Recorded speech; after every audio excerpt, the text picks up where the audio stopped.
రంగాపురం అనే చిన్న గ్రామం. అక్కడ ఇల్లు చిన్నవైనా మనసులు మాత్రం చాలా పెద్దవి. ఆ గ్రామంలో ముగ్గురు ప్రాణస్నేహితులు ఉండేవారు. రాహుల్, విహాన్, రాము. రాహుల్, విహాన్ ఇద్దరూ ధనిక కుటుంబాల పిల్లలు. రాము మాత్రం పేద కుటుంబానికి చెందినవాడు. కాని వారి స్నేహం మాత్రం చాలా బలంగా ఉండేది. విహాన్, ఈసారి హోలీ గ్రాండ్గా జరుపుకుందాం. అవును, పెద్ద పిచికారీలు, బెలూన్లు, చాలా రంగులు కొందాం. వాళ్ళు రంగులు, వాటర్ గన్స్, బెలూన్లు అన్నీ కొనుగోలు చేశారు. కాని మూలలో నిలబడి చూస్తున్నాడు రాము. రాముని దగ్గర డబ్బుల్లేవు. అతను నిశ్శబ్దంగా ఇంటికి వెళ్ళిపోయాడు. ఏమయ్యా రాము, ఎందుకు బాధగా ఉన్నావు? నాన్నా, అందరూ హోలీకి రంగులు కొనుక్కున్నారు.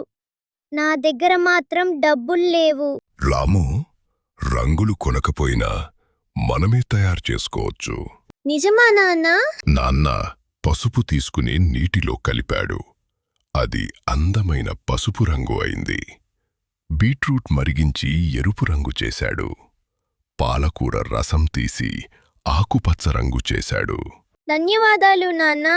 ఇవి సహజ రంగులు బాబూ, మన చర్మానికి హాని చేయవు. హోలీ రోజు వచ్చింది. గ్రామమంతా రంగులతో కలకలలాడుతోంది. రాహుల్, విహాన్ రంగుల చల్లుకుంటూ నవ్వుతున్నారు. Happy Holi!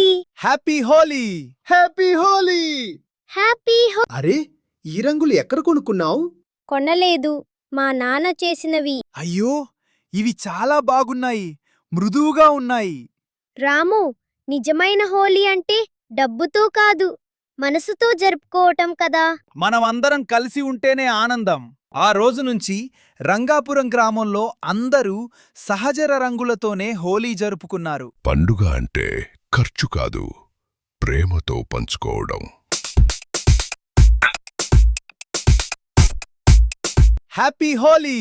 Happy Holi! Happy Holi! Happy Holi! Happy Holi! Happy Holi!